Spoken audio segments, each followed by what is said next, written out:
नमस्कार, आदाब, सत श्री अकाल। जय हिंद प्यारे साथियों। मैं मनोहर स्वागत करता हूं आप सभी को अपना यूट्यूब चैनल सफ़र सिविल सर्विस पे। जैसे कि आपको पता है कि हमने पहले भी शुरू किया था DNA daily newspaper analysis series. DNA के नाम से आता था डेली न्यूज़पेपर एनालिसिस सीरीज, लेकिन किसी कारणवश व्यस्तता होने के कारण हमें वो अभी कुछ दिनों के लिए पोस्टपोन्ड करना पड़ा। तो पोस्टपोन्ड के लिए मुझे भी इस बात का खेद है, लेकिन इसके साथ ही एक और चलता रहा कंटिन्यू, क्या, बिहार स्पेशल सीरीज। जैसे कि आपको पता है कि बीपीएससी का एग्ज़ाम हो, बीपीएससी सीसीए जिसे कॉम्बाइंड कॉम्पिटिटिव एग्ज़ाम बोलते हैं, या बीपीएससी सीएससी कह सकते हैं, या आप बीएसएससी कहिए, बिहार स्टाफ सिलेक्शन कमीशन, या बीपीएसएससी कहिए जो आयोग दरोगा के एग्ज़ाम कंडक्ट कराती है, या बिहार टीआरई के एग्ज़ाम कहिए। मतलब बिहार में होने वाले सभी प्रतियोगिता परीक्षा में बिहार स्पेशल से प्रश्न पूछे जाते हैं, और ख़ास करके बीपीएससी सीएससी में 30 मतलब आप 25 से 30 प्रश्न कह सकते हैं कि यहाँ से पूछा जाता है। तो चलिए अब हम उसी को देखेंगे। तो 72वीं बीपीएससी के लिए बिहार स्पेशल का रिवीजन हम सफ़र सिविल सर्विस यूट्यूब चैनल से ही क्यों करें, और मेरे कॉपी से ही आप क्यों करें इसका रिवीजन, इस पे हम आगे चर्चा करेंगे, जैसा कि आपने थंबनेल में देख चुका है। तो आइए हम आपको दिखाते हैं। ये रहा आपका 72वीं बीपीएससी प्रीलिम्स की क्वेश्चन पेपर है, और पुस्तक श्रृंखला ई है आपकी। अगर कोई अन्य श्रृंखला होगा तो आपका वहाँ क्वेश्चन क्रमांक अलग हो सकता है। चलिए आइए, यहीं से बिहार स्पेशल का पेपर आएगा, है ना। ये आप श्योर कर लीजिए कि यहीं से बिहार स्पेशल का पेपर आएगा। अब हम आगे ये बढ़ते हैं। क्वेश्चन नंबर 81 था। पहले क्वेश्चन देखेंगे, फिर हम प्रूफ देखेंगे। किस कांग्रेस नेता ने 1918 में बिहार की यात्रा की ताकि होम रूल लीग की गतिविधियों को बल मिल सके? ऑप्शन ए में है GV Tilak, option B Annie Besant, option C Mahatma Gandhi, option D MS Ansari. चलिए अब हम देखते हैं कि इसके बारे में हम मेरे कॉपी में क्या मिलेगा आपको। तो पहले हम इसको रिवीजन कर लेते हैं।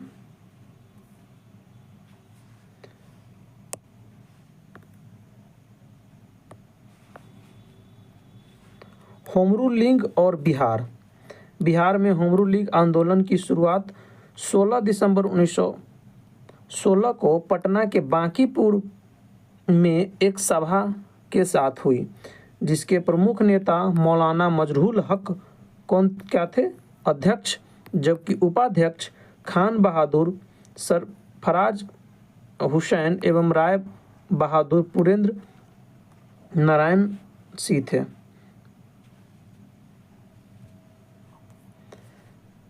अब यहाँ पे देखिए,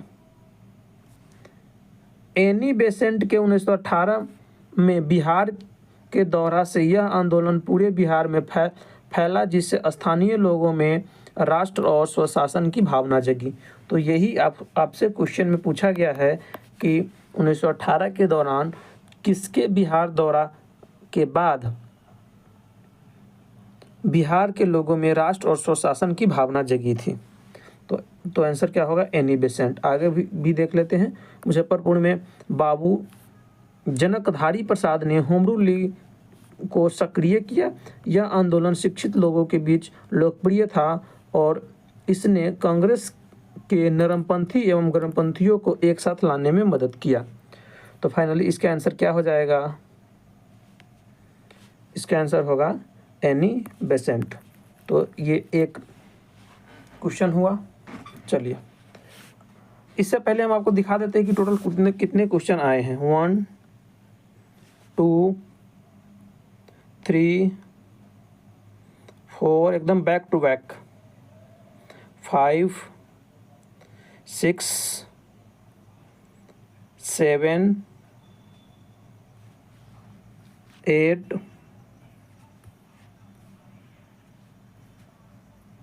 9 10 11 12 12 13 14 15 16 17 17 क्वेश्चन ये मेरे द्वारा बनाया गया कॉपी से आया है। चलिए फिर हम एक एक करके उसी साक्ष्य पे चर्चा करेंगे। दूसरा क्वेश्चन है कि चंपारण कृषि कमेटी की नियुक्ति में किसके बीच समझौता हुआ था। ऑप्शन नंबर ए में है भारत सरकार एवं गांधी जी के बीच, ऑप्शन बी में है भारत सरकार एवं राजकुमार शुक्ला के बीच, ऑप्शन सी में है भारत सरकार एवं राजेंद्र प्रसाद के बीच, एवं ऑप्शन नंबर डी में है भारतीय सरकार एवं अनुग्रह नारायण सिंह। तो कॉपी में ये क्या मिलेगा वो हम देखेंगे, फिर आगे आंसर पे भी चर्चा करेंगे। आइए देखते हैं। गांधी जी चंपारण प्लांट एसोसिएशन के सचिव जे.एम. विल्सन से मुलाकात किए। एफ.जी. सलाई के नेतृत्व में एक जांच समिति का गठन किया गया। यह चंपारण कृषि एग्रेगियन कमेटी था जिसने 6 सदस्यों को शामिल किया गया, जिसमें गांधी जी मौजूद थे। जांच के बाद 1918 में अधिनियम में बदलाव कर आधिकारिक रूप से तिनकठिया पत्ती को समाप्त कर दिया गया और गांधी जी के समर्थन में चंपारण में निम्नलिखित लोग शामिल हुए: राजकुमार शुक्ल, ब्रजकिशोर प्रसाद, जे.बी. कृपलानी, नरसिंह पारिक, डॉक्टर राजेंद्र प्रसाद, मौलाना मजहरूल हक, महादेव देसाई, अनुग्रह नारायण सिंह एवं रामनवमी प्रसाद। तो इसका फाइनली आंसर क्या होगा? तो इसका आंसर होगा चंपारण कृषि कमेटी की नियुक्ति में किसके बीच समझौता हुआ था? भारत सरकार एवं महात्मा गांधी के बीच। तो ये भी अपने ही कॉपी से मिल गया। आगे बढ़ते हैं। अगला क्वेश्चन था कि बिहार में किसान सभा का प्रमुख नेता कौन था? Option number A Rajkumar Shukla, option number B Sahajanand Saraswati, option number C Acharya Narendra Dev एवं option number D Baba Ramchandra. आइए कॉपी में देखते हैं कि क्या मिलता है। किसान सभा। बिहार में किसान की स्थितियों को सुधारने के लिए इस सभा का गठन किया गया। किस सभा का? किसान सभा का। 1922-23 में किसान सभा के गठन का पहला प्रयास मोहम्मद जुबैर के द्वारा मुंगेर में किया गया, जहां जुबैर के नेतृत्व में किसान सभा बुलाई गई थी। आगे देखते हैं।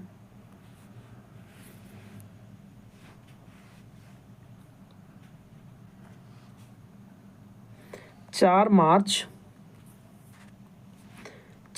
1928 को स्वामी सहजानंद सरस्वती के नेतृत्व में किसान सभा का औपचारिक स्थापना किया गया। तो किसान सभा के अध्यक्ष कौन होंगे? स्वामी सहजानंद सरस्वती। यही तो क्वेश्चन में आपसे पूछा गया है।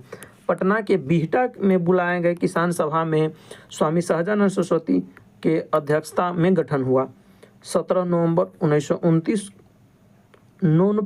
सोनपुर मेला जिसे हरियर क्षेत्र मेला के नाम से भी जाना जाता है के उपलक्ष्य में प्रांतीय किसान सभा का व्यवस्थित गठन स्वामी सहजानंद सरस्वती की अध्यक्षता में किया गया।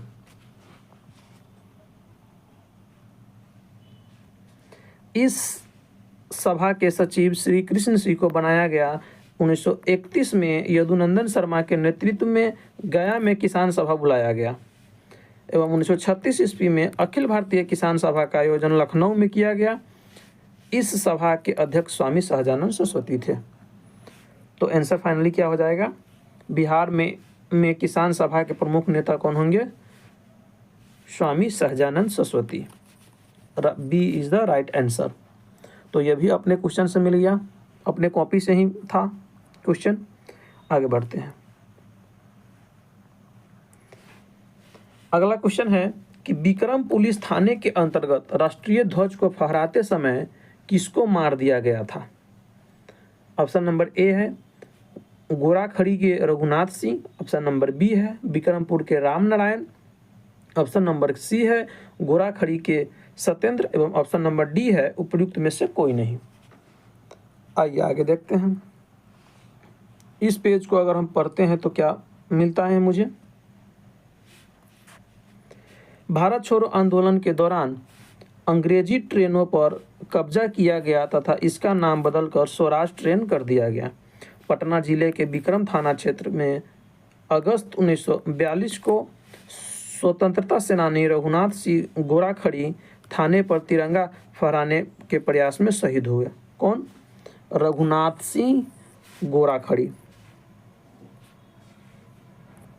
तो यही आपसे क्वेश्चन में पूछा गया है कि विक्रम पुलिस थाने के अंतर्गत राष्ट्रीय ध्वज को फहराते समय किसको मार दिया गया?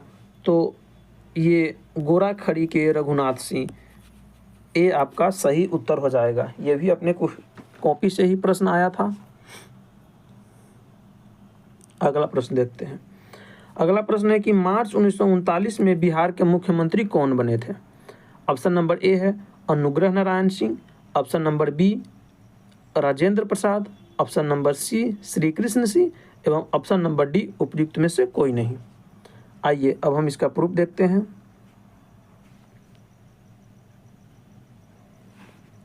मुख्यमंत्री ब्रिटिश शासन में बिहार के प्रथम मुख्यमंत्री कौन बने थे? मोहम्मद यूनुस।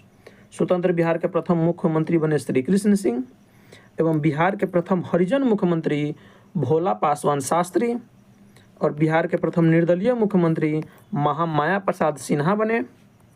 बिहार के प्रथम मुस्लिम मुख्यमंत्री अब्दुल गाफूर एवं बिहार के प्रथम महिला मुख्यमंत्री श्रीमती राबड़ी देवी, लालू यादव की पत्नी एवं बिहार में सर्वाधिक कार्यकाल वाले मुख्यमंत्री रहे श्री नीतीश कुमार। तो इस प्रकार से 1939 में कौन मुख्यमंत्री बने? श्री कृष्ण सिंह। 1937 में बने थे ये मोहम्मद यूनुस एवं फिर 1939 में बने श्री कृष्ण सिंह। तो इसका आंसर हो जाएगा ऑप्शन नंबर सी। ये भी अपने कॉपी से ही क्वेश्चन आया था। चलिए अगला देखते हैं।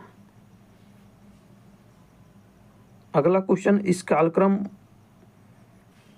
को सजाना है कि प्राचीन भारत में निम्नलिखित राजवंशों पर विचार करें। पहला दिया है शुंग वंश, मौर्य वंश, कुषाण वंश एवं कनब वंश। आइए ये अपने कॉपी से किस प्रकार से हैं? जब हम मौर्योत्तर काल का चैप्टर पढ़ते हैं तो यहाँ शुंग वंश और इसी में सारे वंशों को पढ़ाया जाता है, जिसे हम सीरीज वाइज में याद रखने के लिए ये लिखे थे शुंग वंश, कनब वंश, कुषाण वंश, गुप्त वंश। शुंग वंश, कनब वंश, कुषाण वंश, गुप्त वंश। तो क्या हो जाएगा यहाँ पे? शुंग वंश 1 नंबर पे आ जाएगा, 1 पे ये आ जाएगा शुंग वंश, कनब वंश, कुषाण वंश 1 और इसके बाद आ जाएगा मौर्य वंश। सबसे लास्ट में आ जाएगा नहीं 1 नंबर, फिर 4 number, 3 number, 1 number, 4 number, 3 number और इसी के साथ आंसर हो जाएगा ऑप्शन नंबर ए। तो ये भी अपने कॉपी से ही क्वेश्चन हल हो गया। आगे देखते हैं अगला क्वेश्चन। अगला क्वेश्चन है कि कौन सी बौद्ध संगीति बिहार में आयोजित नहीं की गई थी? तो ये तो आसान प्रश्न में काउंट होता है और हालांकि ये लगभग सभी का सही होगा, लेकिन फिर भी हम प्रूफ देख रहे हैं तो प्रूफ के तौर पे हमें ये देखना एकदम उचित बनता है। तो चलिए हम देखते हैं। तो ये देखिए बुद्ध सर्किट जब हम देखेंगे तो प्रथम कहाँ हुआ था? तो सबको पता होगा कि प्रथम बौद्ध संगीति हुआ था राजगीर में एवं द्वितीय हुआ था वैशाली में और तीसरा हुआ था पटना में और चौथा का कहाँ हुआ था, तो कुंडलवन कश्मीर में। चौथी वंशोगति कहाँ हुआ था, कुंडलवन कश्मीर में। तब बिहार में कौन सा बौद्ध संगीत का आयोजन नहीं हुआ था, तो इसका राइट आंसर हो जाएगा चतुर्थ। तो ये कहाँ हुआ था, कुंडलवन कश्मीर में। चलिए आगे बढ़ते हैं। अगला प्रश्न पूछा गया था कि बिहार में निम्नलिखित समाचार पत्र में से सबसे पहले किसका प्रकाशन प्रारंभ हुआ। आइए, जब हम अपने कॉपी के स्वतंत्रता संघर्ष में पत्र पत्रिकाओं की भूमिका को देखते हैं तो उसमें हम क्या देखते हैं कि बिहार में मीडिया का आरंभ 1872 में हुआ। बिहार का पहला समाचार पत्र बिहार का पहला समाचार पत्र बिहार बंधु का प्रकाशन 1872 में केशव राम भट्टा के द्वारा किया गया। तो बिहार का पहला समाचार पत्र कौन था, बिहार बंधु। तो इस प्रकार से आपका राइट आंसर हो जाएगा ऑप्शन नंबर ये भी अपने कॉपी से ही क्वेश्चन बन गया। अगला प्रश्न को देखते हैं। अगला प्रश्न है कि आपको सही सही मिलान करना है। चंपारण सत्याग्रह, आज़ाद दास्ता 1940 में बिहार में व्यक्तिगत सत्याग्रह एवं बिहार किसान सभा बिहार। तो ये किसान सभा बिहार से स्वामी सहजानंद सरस्वती हमने पहले भी देख लिए हैं। तो डी का आंसर 3 से मिलान करेंगे। इसको थोड़ा छोटा करते हैं। डी का 3 एक ही ऑप्शन में मिलता है आपको, ऑप्शन नंबर डी में। तो इसका भी राइट आंसर, ये भी प्रश्न अपने कॉपी से हल हो जा रहा है। आइए अगला देखते हैं कि निम्नलिखित में से कौन सा पार्क या अभयारण्य बिहार में बाघ परियोजना के अंतर्गत आता है। वाल्मीकि राष्ट्रीय पार्क, उदयपुर वन्य जीव अभयारण्य, भीमबंध वन्य जीव अभयारण्य एवं इनमें से कोई नहीं। आइए, ये अपना कॉपी में कहाँ मिलेगा, तो जब हम अपने कॉपी में मैपिंग के साथ पढ़ते हैं तब बिहार में वन्य जीव अभयारण्य में देखते हैं तो उदयपुर वन्य जीव अभयारण्य मिलता है। तो इसका आंसर क्या हो जाएगा, उदयपुर वन्य जीव अभयारण्य। तो right answer is the B is the correct answer. तो बी इसका सही उत्तर हो जाएगा। ये भी अपने कॉपी से ही प्रश्न था।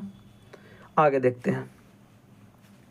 अगला है कि निम्नलिखित में से कौन सा बिहार का राज्य पशु है। तो जब हम अपने कॉपी को में बिहार के सामान्य परिचय निकालते हैं, ये वीडियो आपको बिहार स्पेशल में जब आप जाएंगे सफ़र सिविल सर्विस के आप यूट्यूब चैनल पे जाएंगे, वहाँ पे प्लेलिस्ट मिलेगा। प्लेलिस्ट में 72वीं BPSC बिहार स्पेशल करके एक प्लेलिस्ट होगा, जहाँ आप जाएंगे तो आपको मिलेगा बिहार के सामान्य परिचय। वहाँ पे ये इस पे वीडियो के रूप में भी कवर किया गया है। तो राजकीय प्रतीक में तो राजकीय प्रतीक है बोधि वृक्ष, फर्स्ट राजकीय भाषा हिंदी, सेकंड राजकीय भाषा उर्दू, राजकीय वृक्ष पीपल, राजकीय पुष्प गेंदा, राजकीय पशु बैल, राजकीय पक्षी गैराया और राष्ट्रीय मछली मांगूर। तो यहाँ निम्नलिखित में से कौन सा बिहार का राज्य पशु है, तो बिहार का राज्य पशु क्या हो जाएगा, बैल, ऑप्शन नंबर ए। ये भी अपने कॉपी से ही आया हुआ प्रश्न है। अगला देखते हैं। बिहार में नालंदा विश्वविद्यालय की पुनर्स्थापना किस वर्ष हुई थी। 2005 में, 2007 में, ऑप्शन नंबर सी 2008 एवं ऑप्शन नंबर डी 2014। आइए अब हम अपने कॉपी में देखते हैं कि ये कहाँ मिलेगा। चलिए, तो 12वीं सदी के अंत तथा 13वीं सदी के आरंभ में बिहार पर तुर्की आक्रमण हुए। 1197 ईस्वी में बख्तियार खिलजी के द्वारा बिहार पर पहला आक्रमण किया गया। बिहार तथा बंगाल जीतने वाला पहला तुर्की मुस्लिम बख्तियार खिलजी था। बख्तियार खिलजी के बंगाल अभियान के समय सेन वंश का शासक लक्ष्मण सेन था। बख्तियार खिलजी का बिहार में पहला सफल आक्रमण दरभंगा पर हुआ था। 1198 ईस्वी में बख्तियार खिलजी ने दरभंगा को जीत लिया। बख्तियार खिलजी का शासन व्यवस्था कर्मनाशा नदी के पूरब की ओर था एवं 2014 में पुनः मोदी जी द्वारा जीर्णोद्धार कराया गया। नालंदा विश्वविद्यालय को बख्तियार खिलजी ने ही ध्वस्त कराया था। बख्तियार खिलजी ने बख्तियारपुर शहर की स्थापना की थी। तो नालंदा विश्वविद्यालय के जीर्णोद्धार कब कराया गया? तो ये आपको मिल गया ऑप्शन नंबर डी, 2014 में मोदी जी के द्वारा, जब वो पहली बार प्रधानमंत्री बने। तो ये भी प्रश्न अपने कॉपी से ही बना था। आगे देखते हैं। कर्मनाशा नदी का उद्गम स्थल कहाँ है? ऑप्शन नंबर ए दिया है कैमूर जिला, ऑप्शन नंबर बी वैशाली जिला, ऑप्शन नंबर सी पटना जिला एवं ऑप्शन नंबर डी विक्रम जिला। आइए तो सबसे पहले बता दें कि आपको विक्रम नाम की कोई जिला नहीं है, तो ये कट जाएगा। ऑप्शन नंबर डी आगे आइए। कर्मनाशा नदी, जब हम अपने कॉपी के नदी वाले टॉपिक उल्टाते हैं तो जिसमें दक्षिण बिहार की नदियाँ में कर्मनाशा नदी मिलता है। इस नदी का उद्गम कैमूर की पहाड़ियों से होता है। तो फर्स्ट लाइन ही है कि इसका उद्गम कहाँ से होता है? कैमूर के पहाड़ियों से। तो आपका राइट आंसर क्या हो जाएगा? सही उत्तर क्या होगा? ऑप्शन नंबर ए कैमूर जिला से। कर्मनाशा नदी का उद्गम स्थल कौन सा है? कैमूर जिला। चलिए आगे बढ़ते हैं। अगला प्रश्न है कि बिहार संपूर्ण भारत में %% पायरेराइट का उत्पादन करता है। तो कितना प्रतिशत करता है? ऑप्शन नंबर ए में है 75%, option number B 85%, option number C 95% एवं option number 100, option number D 100%। आइए देखते हैं। तो ये अपना कॉपी में कैसे मिलेगा? चलिए,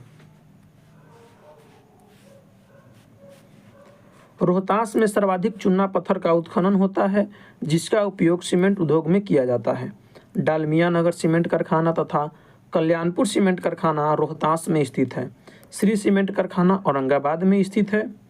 विंध्यन समूह की चट्टानों में बिहार के क्षेत्र में पायराइट का भंडारण सर्वाधिक है। देश में सर्वाधिक पायराइट का भंडारण बिहार में है और बिहार में सर्वाधिक पायराइट का भंडारण रोहतास में है। ये देश का लगभग 95% है। तो यही क्वेश्चन में पूछा गया था कि संपूर्ण बिहार में पायराइट का उत्पादन कितना होता है? तो इसका सही उत्तर होगा 95%। यह प्रश्न भी अपने कॉपी से ही था। आगे देखते हैं। अगला, बिहार के किस जिले में सोना पाया जाता है? तो ये भी एक आसान प्रश्न में आप इसे रख सकते हैं ना।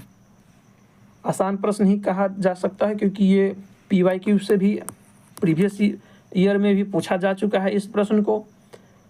तो ऑप्शन देखें तो गया जिला, जमुई जिला, नालंदा जिला एवं भागलपुर जिला।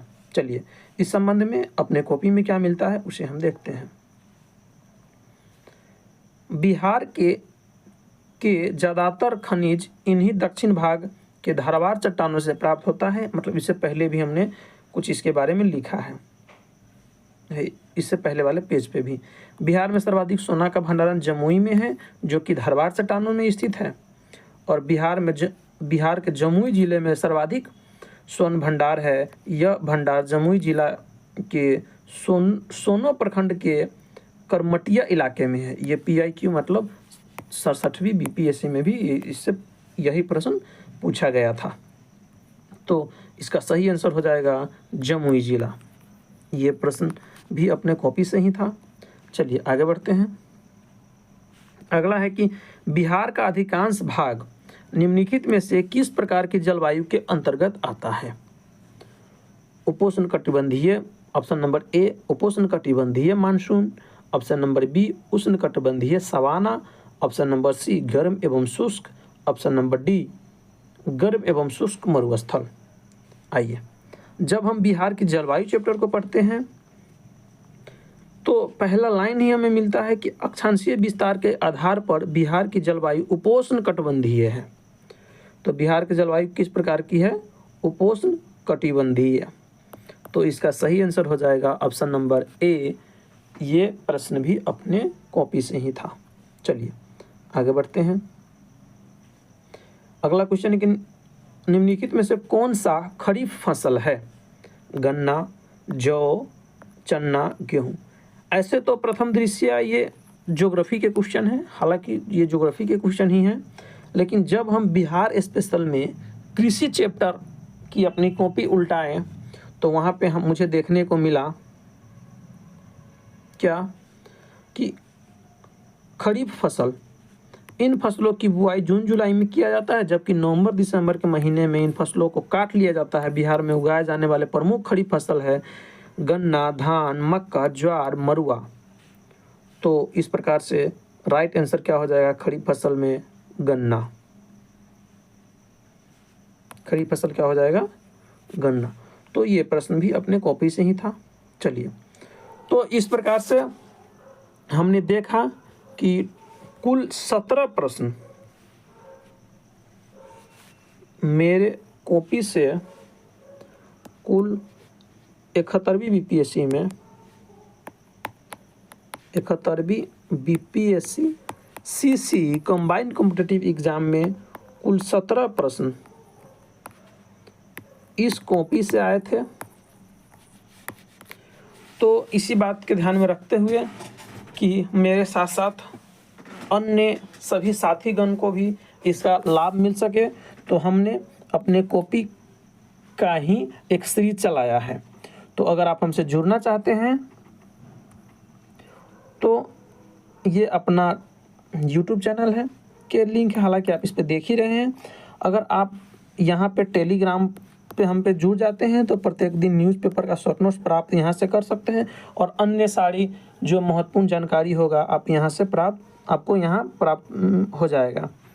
और बिहार स्पेशल के सीरीज से जुड़ने के लिए आप इसे स्कैन कर सकते हैं, या सफ़र सिविल सर्विस यूट्यूब चैनल पर जाकर के बिहार स्पेशल में आप प्ले लिस्ट में जाकर के आप वहाँ से बिहार स्पेशल को पूरा देख सकते हैं। तो चलिए, इस वीडियो के लिए इतना ही।